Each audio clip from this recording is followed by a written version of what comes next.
दिव्यत्वाची जेथ प्रचिती तेथे कर माझी जुळती. महाराष्ट्र ही संतांची भूमी म्हणून ओळखली जाते.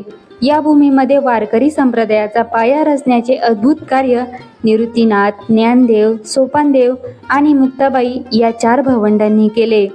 या भावंडांमध्ये ज्येष्ठ असणारे संत निवृत्तीनाथ हे केवळ एक थोर संत नव्हते, तर ते माऊली ज्ञानेश्वरांचे सद्गुरू, मार्गदर्शक आणि संपूर्ण वारकरी पंथाचे आद्यपीठ होते.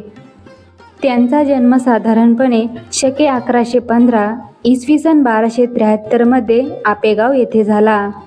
त्यांचे वडील विठ्ठलपंत आणि आई रुक्मिणीबाई यांनी संन्यास धर्म सोडून पुन्हा गृहस्थाश्रमात प्रवेश केल्यामुळे तत्कालीन सनातनी समाजाने या मुलांना संन्यासाची मुले म्हणून खूप छळले. समाजाकडून झालेली अवहेलना आणि बहिष्कृत जिने जगत असतानाही निवृत्तीनाथांच्या अंतःकरणात कधीही द्वेष निर्माण झाला नाही. मुलांच्या शुद्धीपत्रासाठी मातापित्यांनी अथक प्रयत्न केले, परंतु समाजाने नकार दिल्यामुळे मुलांचे भविष्य उजळ व्हावे म्हणून त्यांनी प्रयाग येथे त्रिवेणी संगमावर आत्मसमर्पण केले. या महान विरहाचा डोंगर अवघ्या 10-12 वर्षांच्या निवृत्तीनाथांवर कोसळला, तरीही त्यांनी धैर्याने आपल्या 3 लहान भावंडांना सांभाळले. माता पित्यांच्या जाण्यानंतर 4ही भावंडे त्र्यंबकेश्वर येथे ब्रह्मगिरी प्रदक्षिणेसाठी गेली असताना एका वाघाच्या हल्ल्यामुळे त्यांची ताटातूट झाली. या गडबडीत निवृत्तीनाथ ब्रह्मगिरी पर्वतावरील एका गुहेत शिरले, जिथे नाथ संप्रदायाचे महान सिद्ध पुरुष योगीराज गहिनीनाथ वास्तव्य करत होते. गहिनीनाथाने बालनिवृत्तीनाथांचे तेज आणि वैराग्य ओळखून त्यांना नाथ संप्रदायाची गुप्त दीक्षा दिली आणि कृष्ण भक्तीचा सोपा मार्ग जनमानसात पसरवण्याची आज्ञा केली. गुरूंकडून मिळालेला हा ज्ञानाचा अनमोल ठेवा निवृत्तीनाथांनी स्वतःपुरता मर्यादित ठेवला नाही. त्यांनी आपले धाकटे बंधू ज्ञानदेव यांच्यातील अलौकिक प्रतिभा ओळखली आणि त्यांना आपला पहिला शिष्य मानून दीक्षा दिली.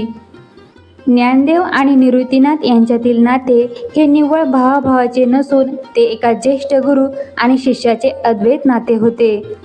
ज्ञानदेवांनी आपल्या ज्ञानेश्वरी आणि अनुभवामृत ग्रंथात प्रत्येक अध्यायाच्या सुरुवातीला व शेवटी आपले गुरु निवृत्तीनाथ यांच्या चरणी अत्यंत भावपूर्ण कृतज्ञता व्यक्त केली आहे.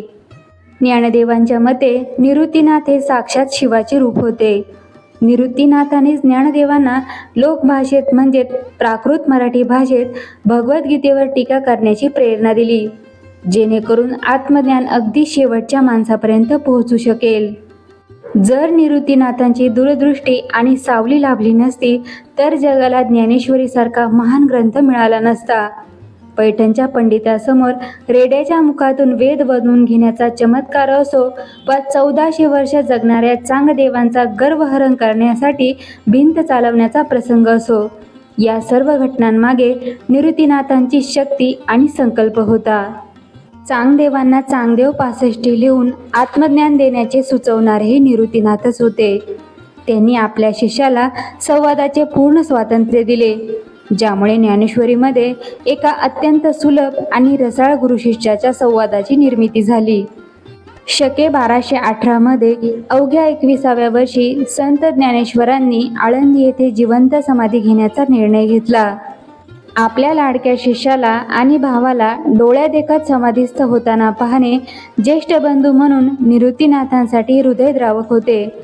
संत नामदेवांच्या अभंगातून स्पष्ट होते की डोळ्यात अश्रू असूनही निवृत्तीनाथांनी धैर्याने समाधीची शिळा स्वतःच्या हाताने लावली. ज्ञानदेवांच्या समाधीनंतर एका वर्षातच सोपानदेव आणि मुक्ताबाई यांनीही आपापले देह विसर्जित केले. या 3ही भावंडांच्या विरहाने निवृत्तीनाथांचे अंतःकरण व्याकुळ झाले होते, परंतु गुरुची आज्ञा पाळण्यासाठी ते काही काळ जगले.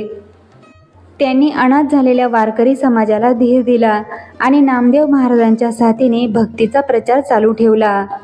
शेवटी आपले कार्य पूर्ण झाल्यावर त्यांनी त्र्यंबकेश्वर ही आपली तपोभूमी निवडली आणि शके 1219 इसवी सन 1297 मध्ये ज्येष्ठ कृष्ण द्वादशीला भागवत एकादशीला संजीवन समाधी घेतली.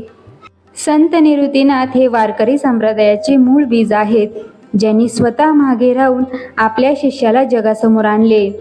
त्र्यंबकेश्वर येथील त्यांची समाधी आजही भक्तांना वैराग्याची अखंड प्रेरणा देत आहे. श्री ज्ञानेश्वरांची गुरु परंपरा.